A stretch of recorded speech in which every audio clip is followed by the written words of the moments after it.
Journey आज से हम लोग स्टार्ट कर रहे हैं और इसका मकसद जो है और लोगों की तरह पैसा कमाने का नहीं है। इसका मकसद ये है कि जो एजुकेशन के नाम पे जो पैसे ऐंठे जा रहे हैं उसको बंद किया जाए। तो मेरी जर्नी यहाँ से स्टार्ट होती है यूट्यूब पे। चलिए तो इंग्लिश की बात करते हैं कि इंग्लिश को कैसे अप्रोच करें। सबसे पहले इंग्लिश के बारे में हम लोग बात करते हैं। इंग्लिश में जो है एक प्रॉब्लम ये है कि इंग्लिश हम बोलते हैं तो बोल नहीं पाते हैं, पढ़ते हैं तो समझ नहीं पाते हैं। अगर एसएससी में वैसे स्टूडेंट जिनका बैकग्राउंड हिंदी मीडियम का रहा हो या जो स्टूडेंट अपने स्कूलिंग टाइम में जो है बहुत ज्यादा सीरियस नहीं रहे हो पढ़ने में, उनके लिए इंग्लिश बहुत बड़ा प्रॉब्लम क्रिएट है। लेकिन एक समय आता है लाइफ में कुछ ऐसी चीजें हो जाती हैं जब बच्चा सीरियस होता है और उसको लगता है भैया हमको पढ़ना है, हमको गवर्नमेंट जॉब लेना है, मुझे बदला लेना है। किसी कारणवश कुछ मजनू हैं जो चाहते हैं कि भैया और जो है हमको अब हमारा ड्रीम तो मिला नहीं, मैडम मिली नहीं, तो अब जो है मुझे लाइफ में बहुत सक्सेस करना है। लेकिन आपके अंदर कोई बुरी आदत है, आप छोड़ दो तो इसका मतलब ये नहीं है कि कल आपका इंग्लिश अच्छा हो जाए। कल आप नहीं पढ़ते थे और आज पढ़ना शुरू कर दिए, इसका मीनिंग ये नहीं है कि आपके सब्जेक्ट्स अच्छे हो जाए। आपने अपने समय को बर्बाद किया है, उसका खामियाजा आपको भुगतना पड़ेगा। लेकिन मैं नहीं मानता कि भुगतने की जरूरत है। आप एक अच्छे अप्रोच के साथ अपने इंग्लिश को ठीक कर सकते हैं। इंडिया में 90% या 80% अप्रोच लोग होंगे जिनका इंग्लिश बहुत ज्यादा अच्छा नहीं है और विदाउट इंग्लिश जो है एसएससी को क्वालिफाई करना बहुत ज्यादा मुश्किल है। उन दिनों का टाइम है, आई थिंक 2012 से पहले मैंने देखा है। बेसिकली मैं बिहार से बिलोंग करता हूँ, तो वहां बच्चों को मैंने ये भी देखा है कि वो इंग्लिश नहीं पढ़ते थे और बिना इंग्लिश का उनका रिजल्ट होता था। रीजन ये था कि उनके मैथ बड़े अच्छे होते थे। 50 अगर क्वेश्चंस मैथ के हैं तो 49 वो अटेम्प्ट करते थे। इवन मैंने भी किया। 2012 में एडवांस मैथ, आई थिंक जहां तक मुझे याद है 2012 में जो है एडवांस मैथ को इंट्रोड्यूस किया गया एसएससी में। उसके बाद थोड़ा सा प्रॉब्लम क्रिएट होने लगा। तो ये सब चीजें हैं। लेकिन अब जाके बिहारियों के लिए भी एक टफ हो गया है कि एसएससी को कैसे निकाले, और उसका बेसिक एक ही रीजन कि उनका इंग्लिश ठीक नहीं है। तो मैं सिर्फ बिहारियों के लिए नहीं, जितने भी लोग हैं किसी भी स्टेट से बिलोंग करते हैं, डजेंट मैटर, आपका अगर इंग्लिश ठीक नहीं है तो इंग्लिश को कैसे ठीक करें उस पर हम लोग बात करें। तो एक बात सबको पता है कि इंग्लिश एक लैंग्वेज है और ये हमारा मदर टंग नहीं है। तो सबसे बड़ा प्रॉब्लम जो आता है वो वर्ड्स का आता है, अंडरस्टैंडिंग किया। हम पढ़ने जाते हैं और हमको मीनिंग नहीं पता होता है, और जब मीनिंग नहीं, हम मीन नहीं कर पाते हैं तो उस चीज को समझ भी नहीं पाते हैं। मुझे लगता है एक जर्नी आपको स्टार्ट करना पड़ेगा इंग्लिश को अच्छा करने का। वर्ड पावर ये नया चीज मैं कोई नहीं बता रहा हूँ। सारे टीचर से बात करोगे तो सारे टीचर यही बात करेंगे। यूट्यूब पे बहुत सारे ऐसे चैनल है तो बोलेंगे कि वर्ड्स इंपॉर्टेंट है, वर्ड्स को जो करना है। लेकिन मैं कुछ अलग बताऊंगा। मैं आपको बताऊंगा कैसे करना है और पैनिक होने की जरूरत नहीं। सबसे पहला अप्रोच मैं बताता हूँ जो सबसे बेस्ट वे है। आप अगर ग्रेजुएट हो चुके हैं या आप 12th हो चुके हैं लेकिन आपको इंग्लिश बिल्कुल समझ में नहीं आता, तो मैं एक तीर और दो निशाने की बात करूं, और इससे बेस्ट वे कुछ भी नहीं हो सकता है। मैं इंडिया के लगभग हर इंग्लिश टीचर को जानता हूं, लेकिन वो सिर्फ आपको ग्रामर पढ़ाएंगे और ग्रामर पढ़ा के आपको टाटा बाय बाय करेंगे। ये कभी आपका इंग्लिश ठीक नहीं कर सकते। बहुत सारे ऐसे धुरंधर हैं जिन्होंने बोर्ड लगा रखा है 4 महीने में इंग्लिश बोलना सिखा देंगे, आपसे 20,000 30,000 पैसे ले लेंगे और आपको सेंटेंस, आप फर्स्ट डे जाओगे आपको एक डिक्शनरी पकड़वा देंगे, बोलेंगे ले लो भैया डिक्शनरी ले लो, याद करना है, वर्ड से याद करना है। कुछ थोड़ा ज्यादा मेहनती होंगे तो आपसे 10 वर्ड या 10 वर्ड्स या 20 वर्ड्स जो है आपसे डेली लर्न करेंगे। मैं वैसा कुछ नहीं बोलूंगा, क्योंकि मगअप करके जो है चीजों को नहीं सिखाया जा सकता। आप डेली लाइफ में उसको यूज करें। तो मैं बात करूंगा इंग्लिश कैसे अच्छा करें।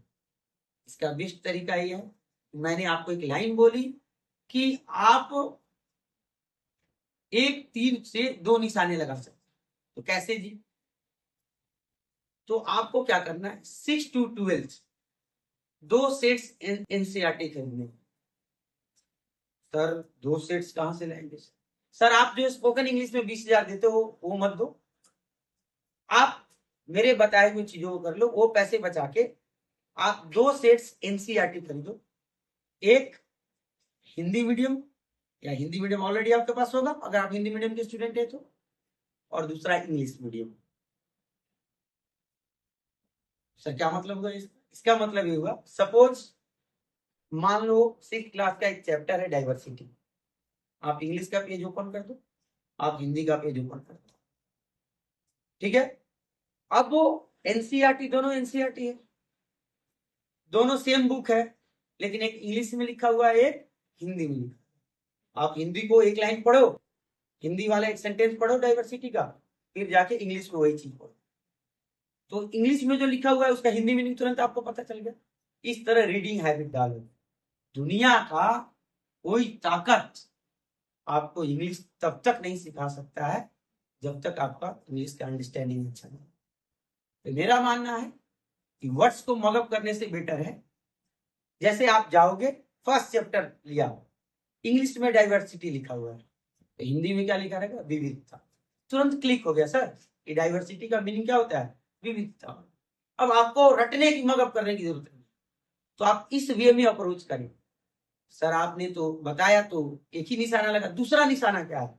सर बात कर रहे हैं कि एनसीईआरटी खरीदें, तो आप एनसीईआरटी जो खरीद रहे हो वो सोशल स्टडी का खरीद रहे हो, साइंस का खरीद रहे हो। तो जब आप इंग्लिश की अंडरस्टैंडिंग डेवलप कर रहे हो, आप साइंस हिंदी में भी पढ़ रहे हो, इंग्लिश में भी पढ़ रहे हो, तो क्या आपके जीके जीएस तैयार नहीं हो गए? तो आपके इसके साथ साथ जीके जीएस भी तैयार हो गए, आपका इंग्लिश का अंडरस्टैंडिंग भी अच्छा होगा। बहुत सारे लोग कहेंगे न्यूज़पेपर पढ़ो, ये करो वो करो। मैंने अपने पेरेंट्स से यही सीखा है कि बच्चे को, कोई बच्चा जन्म लिया है तो उसको पहले दौड़ना नहीं सिखाते हैं, पहले चलना सिखाते हैं। तो अगर आप चलेंगे, चलना सीखेंगे तो ही दौड़ना सीखेंगे। मैंने अपने जीवन में आज तक नहीं देखा कि कोई पहले दौड़ा हो और फिर चला। तो मैं इस लेवल पे कभी भी नहीं बोलूंगा कि आप न्यूज़पेपर पढ़ें, पहले आप 6 to 12 एनसीईआरटी ले, हिंदी मीडियम पढ़े और इंग्लिश मीडियम साथ साथ पढ़ने की जरूरत है। अपने आप आपका इंग्लिश ठीक हो जाएगा, इंग्लिश के वर्ड्स अच्छे हो जाएंगे। क्योंकि इंग्लिश के वर्ड्स आते कहां से? या तो इंग्लिश के वर्ड्स हिस्ट्री में यूज हुए होंगे, पॉलिटी में यूज हुए होंगे, इकोनॉमिक्स में यूज हुए होंगे, पॉलिटी में यूज हुए होंगे, फिजिक्स में, केमिस्ट्री में, बायोलॉजी, मैथ में कितना ही लैंग्वेज होता है। और शायद जितने लोग इंग्लिश जानते हैं इन्हीं सब्जेक्ट के वर्ड्स को जानते हैं। तो मेरा अपना मानना है कि इसके लिए आपको ये बेस्ट वे है अपने से इंग्लिश अच्छा करने का। आप किसी भी टीचर से मांग लो, हर आदमी को रहता है कि हम पैसा दे देंगे, फी भर देंगे और मुझे आ जाएगा। तो जड़ी बूटी किसी सर और मैडम के पास नहीं है। अलग बात है आजकल टीचरों का जो है अलग हो गया, वो कहते हैं आओ हम जड़ी बूटी देंगे, हमारे पास बुक है, पढ़ लोगे तो ठीक हो जाएगा। मैं ऐसा बिल्कुल नहीं मानता। ग्रामर का बुक सिर्फ दे देने से इंग्लिश नहीं आएगा, अगर आता तो सारे लोगों का अच्छा। तो बेस्ट वे, इस इंग्लिश का यूज हर एक बच्चा कर सकता है। मैं सिर्फ इंग्लिश अच्छा करने की बात नहीं कर रहा हूँ। सपोज एक बच्चा है, 11th क्लास का बच्चा है, 10th क्लास का बच्चा है, और जाता है इंग्लिश पढ़ता है, उसको समझ ही नहीं आता है, इंग्लिश मीडियम का, लेकिन उसको इंग्लिश की लैंग्वेज समझ में नहीं आ रही। तो भैया तुम हिंदुस्तान में जन्म लिए हो, तुमको हिंदी आता है, तुम हिंदी मीडियम का बुक खरीद लो और क्या करो, पहले हिंदी पढ़ो और फिर जाके अपने बुक को पढ़ो। एक बात तो वर्ड्स को इंपावर करने का सबसे बेस्ट वे है कि आप बुक्स लो और पढ़ो, अंडरस्टैंडिंग डेवलप करो, रटो मत। रटने की जरूरत नहीं है, पढ़ते पढ़ते पढ़ते पढ़ते इतने रिपीटेशन है। जैसे पॉलिटी 6th में, 7th में, 8th में, 9th में, 10th, 11th, 12th सब में। 9th में जाओगे पार्लियामेंट के बारे में बताया होगा, सेम 11th में भी पार्लियामेंट के बारे में बताया। तो ऐसा नहीं है, रिपीटेशन है। तो वर्ड्स मुझे लगता है कि अगर 10th तक खत्म करोगे तो 11th 12th में रिपीटेशन मिलेंगे वर्ड्स के, तो पर इनिशियली परेशान होने की जरूरत नहीं है। इनिशियली अगर आप परेशान हो जाएंगे तो आपका इंग्लिश अच्छा नहीं होगा। एक ये होगा। दूसरा असर जो मोस्ट इंपॉर्टेंट, जिसके नाम पे पैसे वसूले जाते हैं, वो है ग्रामर सेक्शन। तो ग्रामर सेक्शन में हम लोग काम कर रहे हैं। ग्रामर बहुत सारे ऐसे बुक्स हैं मार्केट में जो आप पढ़ सकते हैं, नो डाउट है, लेकिन मुझे लगता है कि इंग्लिश अच्छा करने के लिए ग्रामर में सबसे पहले आप 3 चीजों को जानें। मेरा अपना अनुभव कहता है कि हम जितनी भी बातें बोलते हैं, जितने भी सेंटेंसेस बोलते हैं, उसको 3 चैप्टर्स लिए गए हैं। या तो सेंटेंस टेंस में बोले जाते हैं, या तो वो सेंटेंस वॉइस में बोले जाते हैं, और नहीं तो वो सेंटेंस नरेशन, जिसको डायरेक्ट और इनडायरेक्ट कहते हैं। इसके अलावा भी 1-8% हो सकते हैं। जैसे राम इज अ बॉय, तो राम इज अ बॉय ना टेंस है, ना वॉइस है और ना नरेशन है। तो एक कुछ चीजें हैं वो नॉर्मल आपको भी पता, आई एम अ स्टूडेंट, ये अलग चीज। 99% चीजें या तो टेंस में, वॉइस में और नरेशन में। मैं ये जो चीज बता रहा हूं ये आपको आंसर राइटिंग में भी हेल्प करेगा, आपको स्पोकन इंग्लिश में भी हेल्प करेगा, आपको इंग्लिश के अंडरस्टैंडिंग में भी हेल्प करेगा। तो इन तीनों में पहले क्या सीखें? इन तीनों में हमको पहले सीखने की जरूरत है, वो है टेंस। अब टेंस के बताने वाले, पढ़ाने वाले अलग अलग जो है महारथी और विद्वान पढ़ा रहे हैं। जैसे हमारे टाइम में पढ़ाया जाता था टेंस में कि ता है, ती है, ते है, तो सिंपल प्रेजेंट है। आज जाके मुझे यह समझ में आया कि इंग्लिश पढ़ने के लिए हिंदी को एक्सेस करना, हिंदी को अप्रोच करना मूर्खता है। इंग्लिश को इंग्लिश में समझो। सिंपल प्रेजेंट टेंस ताती ते हैं। आप जब इंग्लिश का एग्जाम देते हो, मैं सारे टीचर को, इंग्लिश के टीचर को ये चैलेंज करता हूं कि आप हिंदी से जोड़ के पढ़ाते हो। आप एक बात बताओ, कौन सा इंग्लिश का ऐसा पेपर है जहां हिंदी का ह तक लिखा हुआ है? कौन सा ऐसा पेपर है जहां हिंदी में चीजें लिखी हुई है? तो आप क्यों पढ़ाते हो भाई? तो कहते हैं हम समझाने के लिए पढ़ाते हैं। तो क्या इंग्लिश को इंग्लिश में नहीं समझाया जा सकता? जैसे अगर मैं बोलूं सिंपल प्रेजेंट टेंस को कैसे समझूं? सर, हम डेली वर्क जो करते हैं, हैबिट हमारी जो है, प्रेजेंट में हमारी जो हैबिट है, जो हमारी रूटीन है, वहां सिंपल प्रेजेंट टेंस यूज करते हैं। इसमें ताती बताने की जरूरत क्या है? मैं जाता हूं, मैं खाता हूं, वो दौड़ता है। सर वो दौड़ता है, बस वो हिंदी खोजने लगता है, कैसे इंग्लिश सीखेगा सर? तो मुझे लगता है सही अप्रोच की जरूरत है। सिंपल प्रेजेंट टेंस को कैसे समझें? सर, जो काम परमानेंटली सेम रूटीन में हो रहा है, सर जो काम होता ही है, होता रूटीन में है, हैबिट में है, उसके लिए सिंपल प्रेजेंट एकदम क्लियर। दुनिया का कोई ऐसा सेंटेंस नहीं है जो हैबिट और रूटीन के लिए, प्रेजेंट हैबिट और रूटीन के लिए दूसरा कोई टेंस बनाओ। सिंपल एक टेंस है सर, एकदम क्लियर कट है। तो आपको समझने की जरूरत है। और इस पे आप 72,000 रूल लिखवा दोगे कि प्रथाओं के नाम से जो है simple present tense, universal truth के नाम से सिंपल प्रेजेंट टेंस। सर, कुछ टीचर लिखवाते हैं कि ऑलवेज है, एवरी डे है, एवरी नाइट है, वहां आप सिंपल प्रेजेंट टेंस का यूज करेंगे। सर, मीनिंग क्या है? एवरी डे का मतलब क्या है? क्या ये रूटीन और हैबिट्स नहीं है? तो आप सिंपल समझाओ ना। आप ये सिंपल बताओ, सिंपल प्रेजेंट टेंस कहां यूज होगा? हैबिट और रूटीन के लिए। जो काम एक रूटीन में प्रेजेंट में हो रहा है, जो काम ऑलवेज हो रहा है, एक आपकी हैबिट है, उसके लिए सिंपल प्रेजेंट टेंस। इसमें क्या दिमाग लगा? आप सेंटेंस पढ़ो, आपको लगता है जैसे प्लांट्स है, प्लांट्स ग्रो करते हैं, तो plant is growing, plant grows, sun rises. अब आप कहते हो यूनिवर्सल ट्रूथ है, घंटा है, यूनिवर्सल ट्रूथ है। क्या यूनिवर्सल ट्रूथ है भैया? एक रूटीन है। इस सन का एक रूटीन है कि वो हमेशा किधर राइज करेगा? ईस्ट में राइज करेगा। इसीलिए हम क्या कहते हैं, the sun rises in the east. तो मुझे लगता है कि बेवकूफ बनाने की जरूरत नहीं, पढ़ाई को सिंपल बना दीजिए। सिंपल बनेगा, बच्चों को समझ में आएगा। जैसे बहुत बच्चे को एक प्रॉब्लम ये है कि प्रेजेंट परफेक्ट कहां लगा? सर सिंपल है, एक लाइन क्या है सर, मेरे अकॉर्डिंग 1 रूल, जो काम अभी खत्म हो गया। सारे बच्चे प्राइवेट सेक्टर में जितने बच्चे हैं, इवन आजकल गवर्नमेंट सेक्टर में, बच्चे रिप्लाई करते हैं, ma'am sir I have done. Sir I have done क्यों बोलते हैं? कभी सोचा उस बच्चे ने? क्या उस बच्चे को टीचर ने बताया why you said I have done? Because वो काम अभी अभी खत्म किया।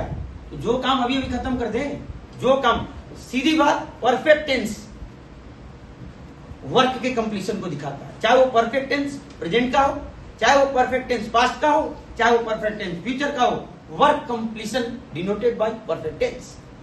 अगर प्रेजेंट में वर्क कंप्लीशन हुआ है, अभी अभी हुआ है, प्रेजेंट परफेक्ट। बहुत साल पहले काम खत्म हुआ है, पास्ट परफेक्ट। सिंपल है सर, सिंपल पढ़ाइए आप। तो आप टेंस को अप्रोच करें।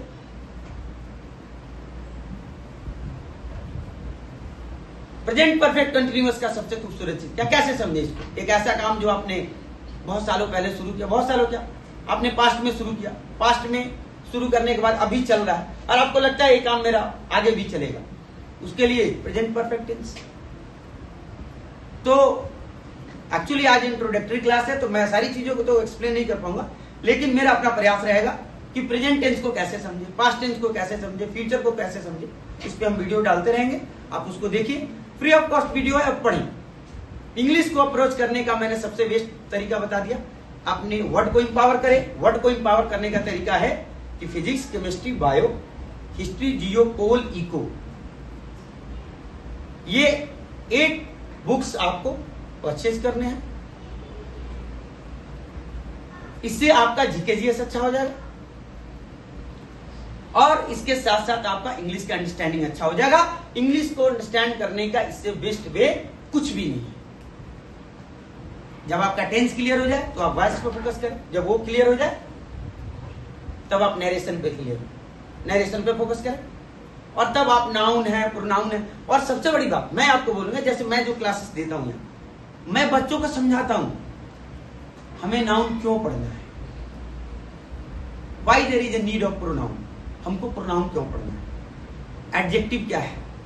और जब आपका ग्रामर खत्म हो जाए, जब आपका 6 to 12 जो है एनसीईआरटी खत्म हो जाए, तब आप दौड़ना सीखें। और दौड़ने का बेस्ट वे है न्यूज़पेपर। लास्ट अप्रोच आपको इंग्लिश अच्छा करने का है न्यूज़पेपर। आप न्यूज़पेपर पढ़ें और उसका नोट्स बनाएं, एक बात। दूसरी बात, इंग्लिश अच्छा करने का एक और बेस्ट तरीका है, जब आपने सीखने लगे। कुछ बच्चों की एक आदत है, कुछ बच्चों की आदत ये है कि भैया हमको समय मिलेगा, हम आराम से बैठेंगे, पूरे फ्रेश हो जाएंगे, शांति माइंड जब मिलेगा बैठेंगे और तब हम पढ़ेंगे। वैसे लोगों का इंग्लिश धरती पे कोई पैदा नहीं हुआ है ठीक करने का। इंग्लिश अच्छा करने के लिए आपको अपने अंदर क्यूरियोसिटी लाने की जरूरत है। सर कैसे? सर आप जो है जनरली हर बात हिंदी में बोलते हो और हिंदी में सोचते हो। आपको लगभग 6 महीने एक आदत बदलनी पड़ेगी। वो आदत ये है कि आपके माइंड में जो भी हिंदी में बातें आती हैं, आप ट्राई करो अपने मन में ही, इसका इंग्लिश क्या होगा।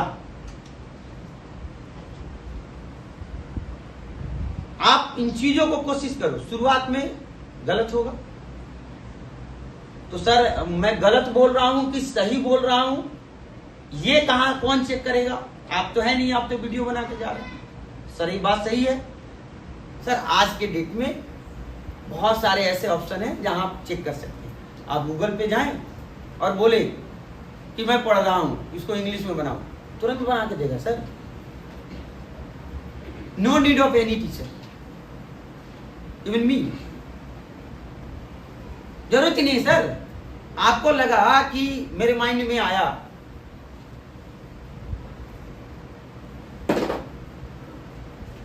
कि पतझड़ का महीना है और पत्ते झड़ रहे हैं, आप नहीं बना पा रहे, तो आप जाओ गूगल करो। आपको किसी टीचर के भक्त बनने की जरूरत नहीं है।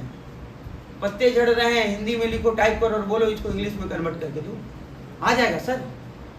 सर इंग्लिश अच्छा करने का एक तरीका ये है कि आपको जो है आपके अंदर एक इंटेंशन, सही इंटेंशन लाने की जरूरत है। नहीं तो कोई नहीं सिखा सकता सर। आप सोचोगे एक टीचर है, ट्रेडिशनल टीचिंग होनी चाहिए, एक टीचर है, डंडा लाएगा, बैठाएगा, वर्ड रिपीट करेगा, तब आप सीखोगे, नॉट पॉसिबल सर। दुनिया का हर एक, मैं एक दिन और वीडियो बनाऊंगा और आपको एक ऐसे इंसान से मिलाऊंगा जो अपने जीवन में हिंदी मीडियम के अलावा इंग्लिश मीडियम का कोई बुक टच नहीं करा, लेकिन आज के डेट में उसकी इंग्लिश इतनी अच्छी है कि वो अपने इंग्लिश के बदौलत बहुत कुछ अपने लाइफ में अचीव करा है। तो मैं जो आपको मेथड दिया, आप उस मेथड को यूज करो। एक मेथड सबसे ज्यादा कारगर, सबसे ज्यादा important sir, good intention.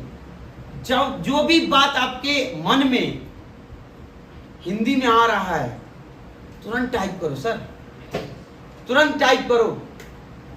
Google बाबा का यूज करो सर।